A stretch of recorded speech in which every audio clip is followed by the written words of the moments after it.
Friends, JCERT के DG school में आप सबों का स्वागत है। मैं राजीव रंजन। आज के इस वीडियो में मैं आपके लिए एक नया टॉपिक लेकर आया हूं। यह टॉपिक है मानव में जनन काल की अवधि। किशोरावस्था की ओर पाठ के अंतर्गत इस टॉपिक को लिया गया है। हमारे अंदर यह जिज्ञासा रहती है कि क्या मानव में जनन काल की कोई निश्चित अवधि होती है या यह जीवन पर्यंत चलता है। इसी के बारे में आज हम विस्तार से जानेंगे। तो बच्चों, जैसा कि हम लोग जानते हैं, यौनारंभ 10 से 12 वर्ष की आयु में प्रारंभ होता है। 10 से 12 वर्ष की अवस्था में यौनारंभ शुरू होता है, प्रारंभ होता है। और इस अवस्था में 10 से 12 वर्ष की आयु में जब यौनारंभ प्रारंभ होता है तो इसके साथ लड़कियों में कुछ विशेष परिवर्तन होते हैं और यह विशेष परिवर्तन 45 से 50 वर्ष की आयु तक चलते हैं। 10 से 12 वर्ष की आयु में लड़कियों में कुछ विशेष परिवर्तन शुरू होते हैं और यह परिवर्तन 45 से 50 वर्ष की आयु तक चलते हैं। अब यह परिवर्तन क्या है? जैसे ही यौनारंभ की शुरुआत होती है, मतलब यौनारंभ के साथ ही लड़कियों के अंडाशय में अंडाणु परिपक्व होने लगते हैं। लड़कियों के अंडाशय में अंडाणु परिपक्व होने लगते हैं और 28 से 30 दिन के समयांतराल में 28 से 30 दिन के समयांतराल में अंडाशय से परिपक्व अंडाणु का निर्मोचन होता है। यहाँ पर जैसा कि मैंने पहले भी बताया था कि मादा जनन अंग में 2 अंडाशय होते हैं और एक साथ दोनों अंडाशयों से अंडाणु का निर्मोचन नहीं होता है, बल्कि एक बार में किसी एक अंडाशय से अंडाणु का निर्मोचन होता है। तो 28 से 30 दिन के समयांतराल में किसी एक अंडाशय से परिपक्व अंडाणु का निर्मोचन होता है और यह समय कितना है? 28 से 30 दिन। अब इस समयावधि में ये जो 28 से 30 दिन का समयावधि है, इसमें कुछ परिवर्तन होते हैं। क्या परिवर्तन होता है? तो गर्भाशय की दीवार मोटी हो जाती है। गर्भाशय की दीवार मोटी इसलिए होती है कि ताकि यदि अंडाणु का निषेचन हो तो अंडाणु के निषेचन के बाद क्या होता है? युग्मनज का निर्माण होता है। तो गर्भाशय की दीवार के मोटा होने की वजह यह है कि यदि अंडाणु के निषेचन के पश्चात युग्मनज का निर्माण होता है तो यह गर्भाशय जो है यह युग्मनज को ग्रहण कर सके और ग्रहण कर गर्भधारण कर सके। तो इस तरह से हम कह सकते हैं कि मानव में जनन काल की अवधि 10 से 12 वर्ष की आयु से प्रारंभ होती है और 45 से 50 वर्ष की आयु तक चलती है।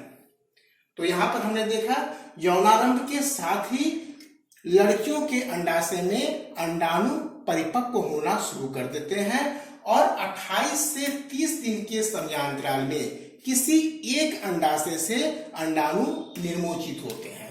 अब इस समयांतराल में, इस समयावधि में गर्भाशय की दीवार मोटी हो जाती है ताकि निषेचन के पश्चात बने युग्मनज को यह ग्रहण कर सके और गर्भधारण कर सके।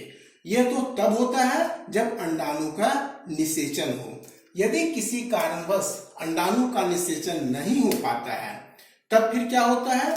तो अंडाणु के निषेचन नहीं होने पर गर्भाशय का जो मोटा अस्तर है, गर्भाशय की दीवार जो मोटी हो गई थी, यह गर्भाशय का मोटा अस्तर और उसकी अंदरूनी परत में कुछ रुधिर वाहिकाएं जमी रहती है।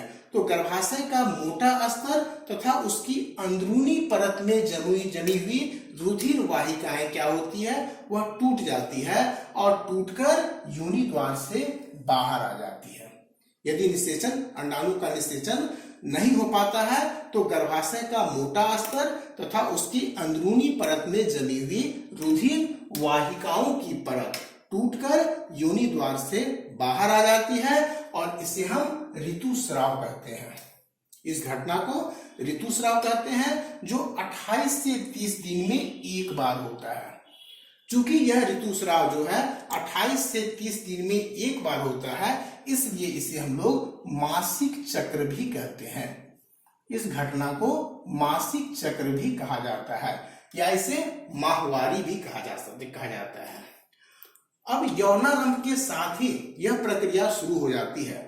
तो यौनारंभ पर होने वाला जो पहला ऋतुस्राव होता है उसे रजोदर्शन कहा जाता है।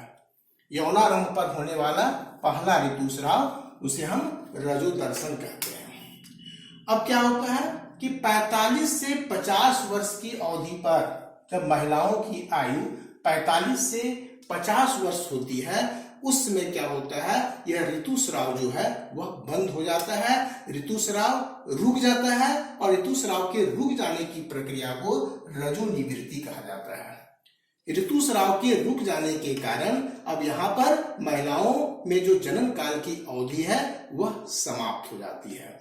तो इस तरह से मानव में जनन काल की अवधि 10 से 12 वर्ष की आयु से शुरू होती है और 45 से 50 वर्ष की आयु तक चलती है, क्योंकि 10 से 12 वर्ष की आयु से अंडाशय में अंडाणु परिपक्व होने लगते हैं, उनका निर्मोचन होने लगता है और 45 से 50 वर्ष की आयु में क्या होता है कि ऋतुस्राव की प्रक्रिया रुक जाती है। अब यहाँ पर एक चीज आता है ऋतुस्राव चक्र। ऋतुस्राव चक्र क्या है? तो अभी हमने देखा कि इस प्रक्रिया में, ऋतुस्राव की प्रक्रिया में क्या होता है कि अंडाणु परिपक्व होते हैं, अंडाणु का निर्मोचन होता है, गर्भाशय की दीवार मोटी हो जाती है और यदि निषेचन नहीं हुआ तो निषेचन नहीं होने की स्थिति में वह टूटकर बाहर निकल जाती है।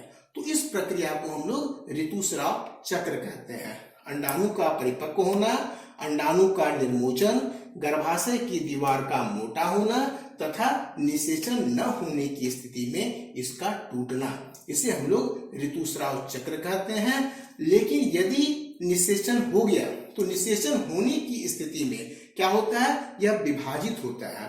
तो इसका विभाजन होता है और विभाजन होने के बाद गर्भाशय में यह विकसित होने के लिए स्थापित हो जाता है।